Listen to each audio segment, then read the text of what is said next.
हरियाणा विद्यालय शिक्षा बोर्ड का जो मुख्य अभी जो मीटिंग चल रही थी उसमें जो डिस्कशन का विषय था और आज का मुख्य जो समाचार है मैं वो बताना चाहूँगा इस मामले में।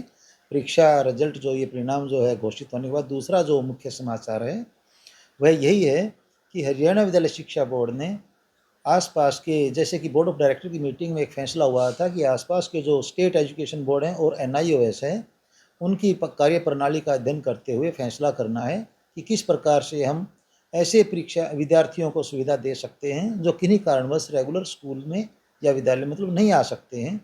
तो इस निष्कर्ष पर हरियाणा विद्यालय शिक्षा बोर्ड पहुंचा है कि हम जो आसपास के हमारे राज्य हैं, जैसे राजस्थान में ओपन स्कूल है, पंजाब ओपन स्कूल है, हिमाचल ओपन स्कूल है या NIOS है, इन सभी का अध्ययन करने उपरांत अभी कल यानी 9 अप्रैल से हम पोर्टल पर परीक्षा अध्ययन केंद्र जो NIOS की तर्ज पर HIOS Haryana institution of open schooling के खोलने जा रहे हैं। इसके लिए कल 9 अप्रैल को फार्म अवेलेबल हो जाएंगे। ऑनलाइन इसके लिए अप्लाई करना होगा। जो अध्ययन केंद्र खुलने की बात मैंने आपको भी बताई है और सब डिवीज़न स्तर पर ये अध्ययन केंद्र खोले जाएंगे जिसमें विद्यार्थियों को एनरोलमेंट की, परीक्षा फार्म भरने की और कम से कम एक अपना जो उनका सत्र है या वर्ष है उसमें 30 कक्षाएं अटेंड करने की वहाँ पर उनको सुविधा होगी। ऐसे सभी विद्यालयों को इसके लिए कंसीडर किया जा सकता है जो अप्लाई करेंगे और जिनमें तीनों विषय में यानी तीनों स्ट्रीम में आर्ट साइंस कॉमर्स तीनों स्ट्रीम में जिसके पास पहले से एफिलिएशन होगी, क्योंकि ओपन स्कूल के अंदर भी तीनों स्ट्रीम का प्रावधान हमने इसमें रखा है। जहाँ तक फीस का सवाल है वो मैं बताना चाहूँगा। अध्ययन केंद्र खोलने के लिए इनिशियली 25,000 रुपये फीस रखी गई है और उसके बाद हर वर्ष 2,000 रुपये इनकी रिन्यूअल फीस होगी एफिलिएशन की, जो कि कंसर्न अध्ययन केंद्र की साल भर की जो रिपोर्ट है APR जो है उसके आधार पर आगे रिन्यू किया जाएगा उस अध्ययन केंद्र को। परीक्षा जो विद्यार्थी यहाँ होंगे उनसे कुल जो फीस हम लेने जा रहे हैं वह भी डिसाइड कर लिया गया है और यह फीस आसपास के जो स्टेट्स हैं उनसे काफ़ी कम रखी गई है। काफ़ी कम इन द सेंस 2,000 रुपये एनरोलमेंट फ़ीस रखी गई है और 1,500 रुपये परीक्षा फ़ीस रखी गई है जो एक ही बार में ली जाएगी।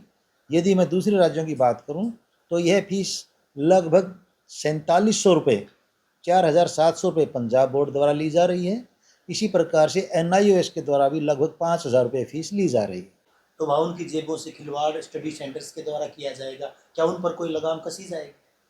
बिल्कुल सही है, लेकिन इसमें एक लॉजिक है। नंबर एक बात यह है कि यदि हम स्टडी सेंटर नहीं दे रहे हैं और साइंस विषय की बात आप कीजिए, प्रैक्टिकल विषय की बात आप कीजिए, जब हम एक ऐसा विद्यार्थी हमारा हरियाणा ओपन स्कूलिंग के थ्रू आ रहा है जिसके पास विज्ञान का विषय है, क्योंकि ये साइंस मेडिकल नॉन मेडिकल उसके पास है, और यदि सेकेंडरी की बात करें वहाँ भी साइंस है, ज्योग्राफी है, होम साइंस है या फिजिकल एजुकेशन है या म्यूजिक है, यदि उस विद्यार्थी को अवसर यही नहीं मिलेगा कि लेबोरेटरी क्या होती है, लेबोरेटरी इक्विपमेंट्स क्या होते हैं, तो यह उसके साथ बहुत बड़ा अन्याय है। और वैसे भी इस प्रकार से बगैर अध्ययन केंद्र के यदि हम किसी को कोई मार्कशीट डिप्लोमा अलॉट करते हैं तो उसकी वेटेज भी कम हो जाती है। जैसे आपको बताया, एक सत्र में 30 कक्षाएं उनको अटेंड करनी होंगी। बाकायदा इसका रिकॉर्ड भी 3 वर्ष तक अध्ययन केंद्र को अपने पास रखना होगा। समय समय पर इसकी जांच भी करवानी होगी। इससे विद्यार्थियों को कम से कम लेबोरेटरी इक्विपमेंट्स या यूँ कहिए जो उनसे प्रायोगिक संबंधी जो नॉलेज है उससे उनको थोड़ा अवेयर करवाने का उद्देश्य है। NEP 2020 में बाकायदा इसी बात का ध्यान रखा गया है कि न केवल जो एक जनरल एजुकेशन है वह बच्चे को दी जाए, बल्कि उसके अपने रुचि का विषय, चाहे वह विषय कोई भी हो, यदि वो पढ़ना चाहता है तो उसके लिए भी उसका प्रावधान होना चाहिए। उसी तर्ज पर NEP 2020 की तर्ज पर समग्र शिक्षा अभियान जो केंद्र सरकार का है उसके आधार पर यह ओपन स्कूलिंग सिस्टम है। और समग्र शिक्षा का मतलब यही है कि सभी को शिक्षा और उचित समय पर शिक्षा मिलनी चाहिए।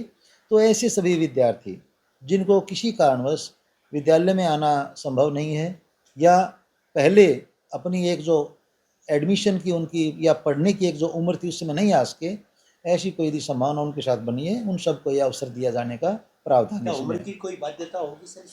इसमें मिनिमम एज लिमिट की बात देता है जो 14 वर्ष सेकेंडरी कक्षा के लिए है और 10वीं कक्षा जिसने पास कर रखी है उसके लिए 2 वर्ष का बीच में अंतराल होना आवश्यक है। सीनियर सेकेंडरी के लिए अपीयर हो सकते हैं, इसके अलावा और कोई बाध्यता सर नहीं एक है। आपने बताया